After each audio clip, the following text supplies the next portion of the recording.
오늘 본문의 말씀은 하나님의 전략회의를 말해주고 있어요. 한 조직의 전략회의도 너무나 중요한데 하나님 나라의 전략회의는 얼마나 중요할까요? 여러분 혹시 그 전략회의에 참여하고 싶지 않습니까? 저는 너무 참여하고 싶어요. 하나님과 함께 한 테이블에 앉아서 이 땅을 향한 하나님의 마음을 함께 나누는 것입니다. 나눌 뿐만 아니라 제가 하나님께 건의도 드리고 하나님께서 말씀도 하시고 그 가운데 이 땅을 어떻게 하나님 나라로 확장시킬 수 있을까라고 하는 그 마음을 함께 나누는 자리가 되는 것이죠. 생각만 해도 흥분이 됩니다.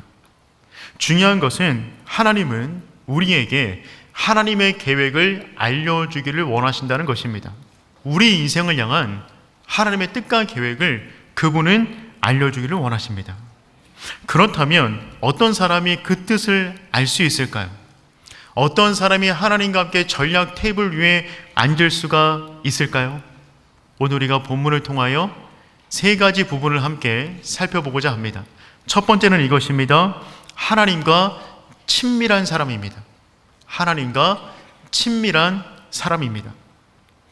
우리가 살펴보고 있는 창세기 18장은 아브라함의 가정 가운데 신방 오신 하나님의 이야기를 말해주고 있어요. 신방 오신 하나님께서는 아브라함에게 굉장히 중요한 두 가지 비밀, 두 가지 계획을 알려주십니다. 첫 번째 계획은 생명과 관련된 계획이었고요. 두 번째 계획은 죽음과 관련된 계획입니다. 첫 번째 생명과 관련된 계획은 내년 이맘때에 사라가 아들을 낳을 것이다. 이런 것을 알려주세요. 두 번째 계획인 죽음과 관련된 계획은 소돔 땅을 하나님께서 멸하실 것이다 라고 하는 계획을 알려주십니다. 즉 하나님 안에 생명과 죽음에 대한 모든 계획과 모든 능력이 있다는 것입니다. 이 땅의 모든 것은 하나님의 섭리 가운데 이루어지는 것입니다. 그렇다면 하나님은 이처럼 중요한 계획을 왜 아브라함에게만 알려주었을까요? 그 땅 가운데 수많은 사람이 있는데 왜 아브라함에게만 이 계획을 알려주실까요? 핵심은 친밀감입니다. 아브라함은 하나님과 정말 친밀한 사람이었어요. 하나님은 아브라함 가정에 오셔서 함께 식사하셨어요. 식사를 마치신 다음에 소돔 땅으로 향하십니다. 그 길을 걸어가는데 아브라함이 계속해서 배웅 나오고 전송하는 겁니다. 우리 16절 말씀 함께 읽어보겠습니다. 그 사람들이 거기서 일어나서 소돔으로 향하고 아브라함은 그들을 전송하러 함께 나가니라. 아멘. 자신의 집을 떠나는 하나님을 그냥 내보내는 것이 아니라 아브라함은 본인이 갈 수 있는 거리까지 끝까지 전송합니다. 단순한 배웅이 아니라 어떻게 하든지 간에 하나님과 더 조금이라도 시간을 함께하기 원하여서 하나님을 따라가는 거예요. 하나님을 향한 아브라함의 친밀감이 느껴집니다. 이때 자신을 계속해서 따라오는 그 아브라함을 보시고 하나님께서 혼잣말을 하십니다. 우리 17절 말씀 함께 읽어보겠습니다. 여호와께서 이르시되 아브라함에게 숨기겠느냐. 아멘. 이 말씀을 보건대 하나님께서는 처음에는 원래 그냥 가려고 하셨어요. 그냥 가려고 했는데 아브라함이 계속 따라오니까 아브라함의 그 마음이 크게 느껴져서 하나님께서 혼잣말을 하시는 거예요. 아, 그렇지. 내가 하려는 것을 어떻게 아브라함에게 숨길 수가 있겠어. 아브라함에게만은 내가 하려는 것을 알려줘야겠다. 하나님 역시 아브라함을 향한 그 친밀감이 느껴지고 있는 것이죠. 아브라함에게 하나님은, 하나님에게 아브라함은 서로가 서로에게 너무나 소중한 존재였습니다. 창세기 13장에 아브라함은 롯과 헤어지게 됩니다. 그때 아브라함은 계속해서 헤브론 땅 안에 머물고 있어요. 롯은 소돔 땅으로 갔는데 아브라함은 계속 헤브론 땅을 지키고 있습니다. 헤브론이라는 그 땅의 이름의 뜻은 친구, 우정, 연합이라는 의미를 갖고 있어요. 그러니까 롯은 욕심을 따라 소돔 땅으로 갔는데 아브라함은 하나님과의 우정을 선택하여 하나님이 제단이 쌓여져 있는 그곳을 떠나지 않는 것입니다. 하나님을 향한 큰 친밀감이 가진 사람이 바로 아브라함이었던 것이죠. 여러분, 내가 무엇에 끌리는가를 보면 내 안에 뭐가 있는지를 알 수 있어요. 내가 무엇에 끌리는가를 보면 내 안에 어떤 욕망이 있는지를 알 수가 있습니다. 벌을 따라가면 꽃밭을 만나게 될 겁니다. 파리를 따라가게 되면 뒷간이 나옵니다. 무엇에 끌려가느냐에 따라서 내 인생의 위치가 결정된 뿐만 아니라 내가 끌려가고 있는 그것을 보면 내 안에 어떤 열망이 있는지를 알 수가 있어요. 롯은 세상에 대한 열망이 있었기 때문에 소돔 땅으로 간 것이고요, 아브라함은 하나님을 향한 열망이 있었기 때문에 헤브론 땅을 떠나지 않은 것입니다.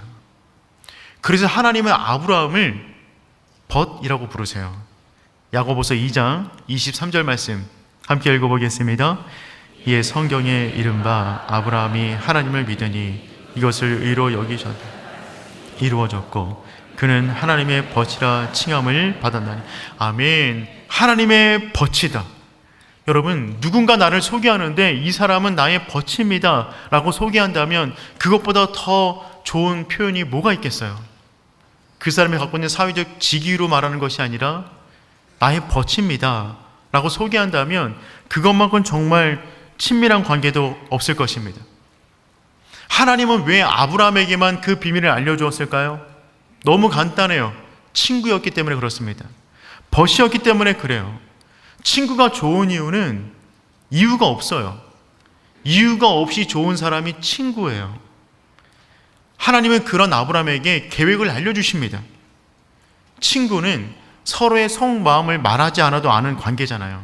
하나님은 우리에게 우리 인생을 향한 계획들을 알려주기를 원하세요. 부담 주기 위해서 알려주는 것이 아니라 우리를 특별한 사명의 자리로 부르시기 위하여 우리 인생을 향한 하나님의 계획을 알려주십니다. 그리고 그 마음들을 함께 나누기를 원하세요. 그러니 사랑하는 성도 여러분, 모든 예배를 통하여, 살아가는 모든 순간을 통하여 친구 되신 그 하나님과 더욱더 가까워지는 저와 여러분 되기를 축복합니다. 내가 하려는 것을 아브라함에게 숨기겠느냐? 이 표현이 너무 부러웠어요. 우리 아브라함 그 자리에 우리의 이름을 넣어서 한번 읽어보도록 하겠습니다. 시작. 내가 하려는 것을 주경훈에게 숨기겠느냐? 너무 좋지 않나요? 한 번 더 해보도록 하겠습니다. 내가 하려는 것을 주경훈에게 숨기겠느냐? 아멘. 그냥 내 이름 하나 넣었을 뿐인데 하나님과 세 발자국 가까워진 것 같아요. 사랑하는 성도 여러분, 하나님은 알려주기를 원하십니다. 하나님께 날마다 더욱더 친밀해지는 저와 여러분 되기를 축복합니다. 두 번째, 어떤 사람이 하나님의 계획을 알게 되냐면 하나님 나라의 책임이 있는 사람이 하나님의 뜻과 계획을 알게 됩니다. 전략회의는 아무나 앉을 수가 없어요. 그 논의할 사항에 책임이 있는 사람이 그 자리에 앉는 것입니다. 하나님은 아브라함에게 사명을 주었어요. 사명은 다른 말로 말하면 이 땅을 향한 우리의 책임감이에요. 사명은 우리 자신을 위해서 주신 것이 아니라 이 땅을 향한 우리의 책임감을 위하여 사명을 주신 것입니다. 18절 말씀 우리 함께 읽어보겠습니다. 아브라함은 강대한 나라가 되고. 아멘. 하나님께서 아브라함에게 주신 사명은 무엇이냐면 세상의 복이 되는 것입니다. 그로 말미암아 복을 받는 거예요. 이것은 아브라함에게 주신 꿈과 비전이자 또한 아브라함이 세상에서 감당해야 될 높은 책임감이 됩니다.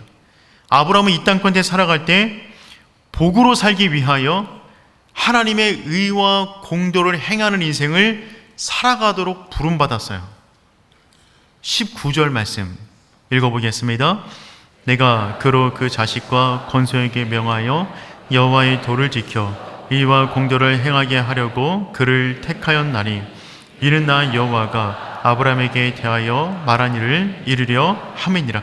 아멘. 이 부분에서 하나님께서는 아브라함을 선택하신 보다 직접적인 이유를 설명하셨습니다.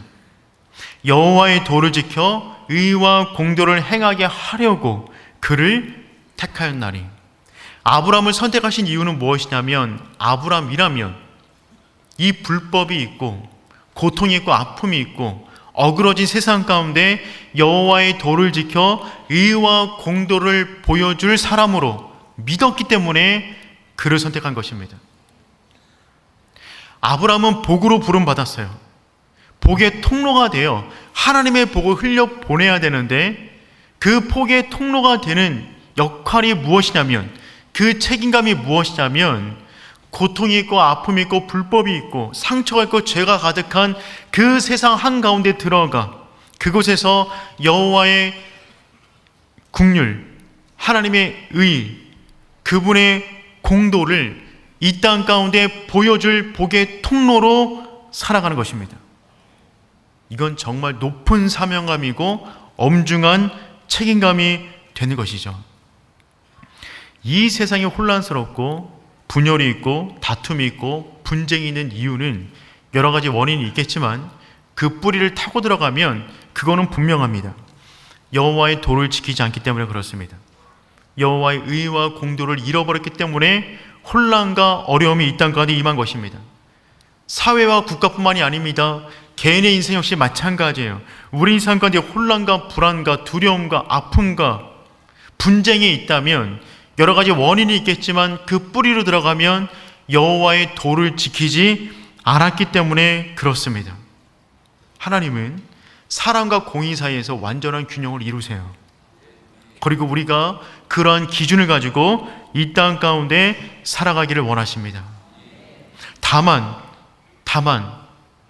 하나님의 공의가 이 땅 가운데 더딘 것처럼 느껴지는 이유는 하나님의 공의에 하나님이 아니어서 그런 것이 아니라 우리를 향한 하나님의 사랑 때문에 그래요. 베드로후서 3장 9절 말씀 우리 함께 읽어보겠습니다. 주의 약속은 어떤 이들이 더디다고 생각하는 것 같이 더딘 것이 아니라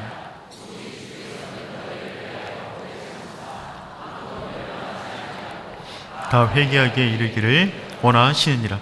아멘. 이것이 하나님의 본심입니다. 오래 참으사 아무도 멸망하지 않고 다 회개하기를 원하세요. 그래서 하나님의 공의가 앞설 때마다 하나님의 사랑이 그 뒤를 붙잡고 있는 것입니다. 하나님의 공의는 명확해요.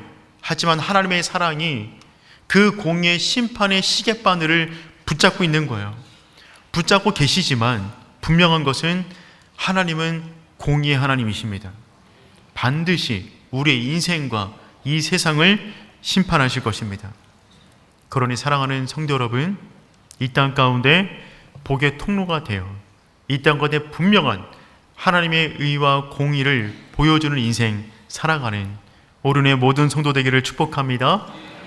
세 번째, 누가 하나님의 계획을 알게 됩니까? 하나님의 마음으로 중보기도하는 사람입니다. 하나님의 마음으로 중보기도하는 사람이에요. 하나님의 계획을 들은 아브라함은 깜짝 놀라서 하나님께 부탁합니다. 23절 말씀 읽어보겠습니다. 아브라함이 가까이 나와 이르되 의인과 악인과 함께 멸하러 하시나이까. 23절 보니까 아브라함이 하나님께 가까이 나와 더 가까이 매달리는 것이죠. 하나님을 향한 친밀감을 지금 표현하고 있는 겁니다. 그 친밀감을 근거하여 하나님께 지금 매달리는 것이죠. 일전에 아브라함은 군사력을 가지고 자신의 군사 318명을 데리고 롯을 구했어요. 지금 이 순간에는 영적인 무기라고 할 수 있는 중보기도를 통하여 롯뿐만 아니라 그 성 전체를 구하려고 지금 매달리고 있는 것입니다. 그래서 아브라함은 이처럼 하나님께 간구합니다. 24절과 25절 말씀 아브라함의 심정으로 함께 읽어보겠습니다. 그 성 중에 의인 50명이 있을지라도 주께서 그것을 멸하시고 그 50의인을 위하여 용서하지 아니하시리이까. 주께서 이같이 하사 의인과 악인과 함께 죽이심을 부당하오며 의인과 악인을 같이 하심도 부당하니이다. 세상을 심판하신 이 정의를 행하실 것이 아니니까.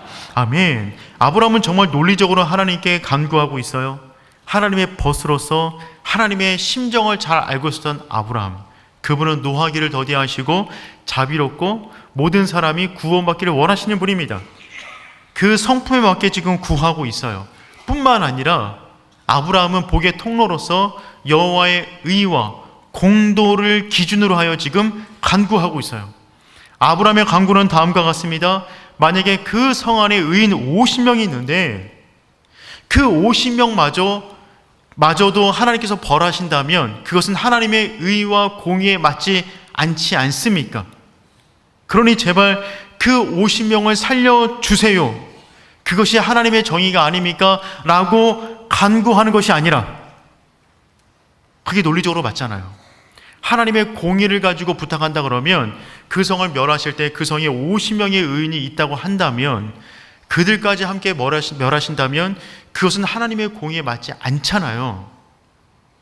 그러니 다음에 나오는 간구는 어떻게 나오는 것이 논리적으로 맞냐면, 그러니 그 50은 살려주세요 라고 말하는 것이 맞을 것인데, 지금 아브라함은 어떻게 간구하고 있냐면, 하나님, 그 성에 의인 50명이 있다면 하나님의 공의를 따라 그 성 전체를 살려주세요. 그런데 이때 아브라함은요, 협상을 멈추려 하지 않습니다. 숫자를 계속해서 줄여나가는 거예요. 아브라함은 이처럼 간구합니다. 하나님, 그런데 45명 있다면 어떻게 하시겠어요? 45명만 있어도 제발 살려주세요. 하나님, 40명 있다면 어떻게 하시겠어요? 30명 있다면 어떻게 하실래요? 20명 있으면 어떻게 할래요? 10명 있으면 어떻게 할래요? 숫자를 계속해서 줄여나가면서 무려 6번이나 숫자를 바꿔가면서 그 사람만 있더라도 용서해달라고 간구하고 있습니다. 마지막 10번째를 간구할 때는 본인도 내가 너무하다 싶었나 봅니다. 그래서 하나님께 이렇게 말을 해요. 우리 32절 말씀 읽어보겠습니다. 아브라함이 또 이르되,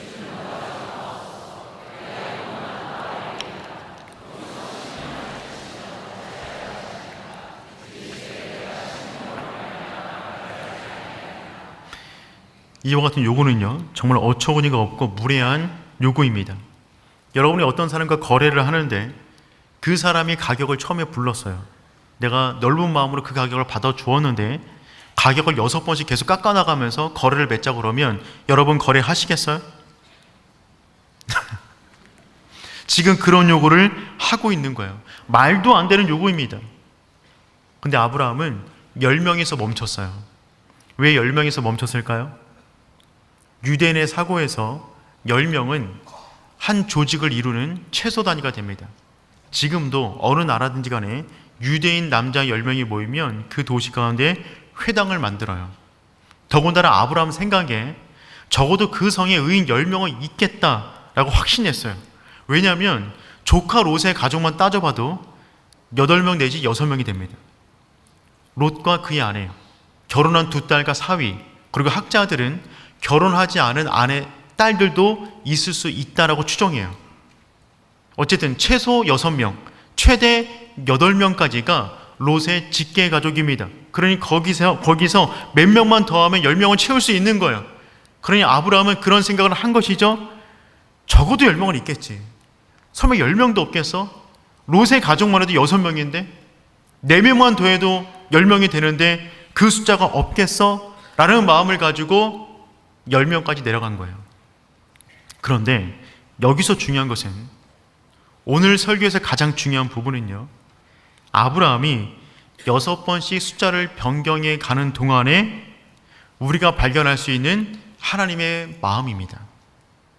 그것이 가장 중요한 부분인데, 첫 번째, 이 사건을 통해서 우리가 발견할 수 있는 하나님의 마음은 무엇이냐면, 아브라함이 6번이나 숫자를 변경하는 가운데 하나님이 노여워하고 있는가, 그 부분이에요. 50명, 45명, 40명, 30명, 20명, 10명까지 떨어지는 가운데 하나님이 화를 내고 있는가? 전혀 그렇지 않다는 것입니다. 하나님은 모든 순간에 요구하는 순간마다 맨 처음에 하셨던 그 말씀을 동일하게 말씀하셨어요. 우리 같으면 숫자를 줄여가며 무언가를 요구한다면 분노가 일어날 것 같은데 하나님은 그렇지 않으세요. 도리어 살펴보면 더욱더 기뻐하시는 것만 같습니다. 하나님의 본심을 알 수가 있는 것이죠. 이 중보기를 통하여 우리가 알 수 있는 두 번째 하나님의 본심은 무엇이냐면, 한 도시의 심판을 결정하는 핵심 요인이 무엇인가 하는 부분입니다. 한 도시의 심판을 결정하는 핵심 요인이 다수의 죄인인가 아니면 소수의 의인인가? 굉장히 중요한 심판의 기준을 우리에게 말씀해 주고 계세요. 하나님은 그 성에 의인 50명이라도 있다면 그 성을 용서해 주겠다고 말씀하셨어요.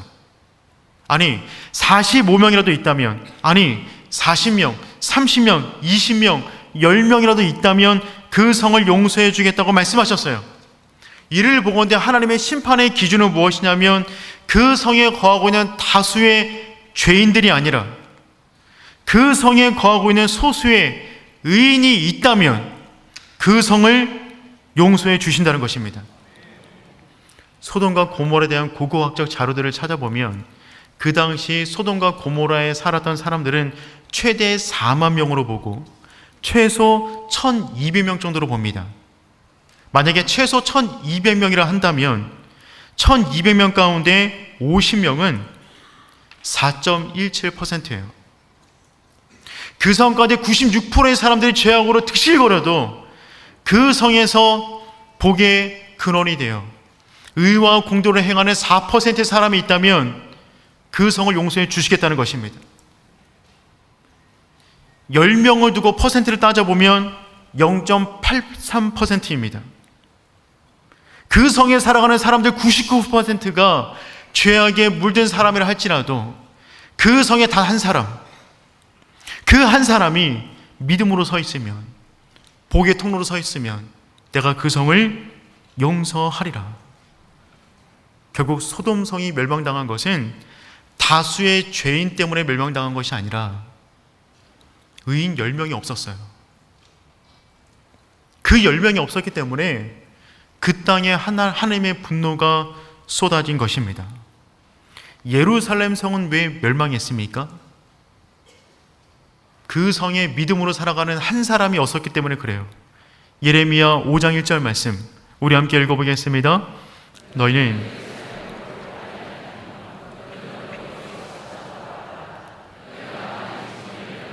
진리를 구하는 자를 한 사람이라도 찾으면 내가 이 성을 용서하리라. 한 사람이라도 찾으면, 한 사람이라도 찾으면 내가 그 성을 용서하리라. 그 한 사람은 그 성의 미래였어요. 근데 그 사람이 없었습니다. 사랑하는 성도 여러분, 하나님이 찾으시는 그 한 사람 되시길 축복합니다. 그 사람이 복의 통로예요.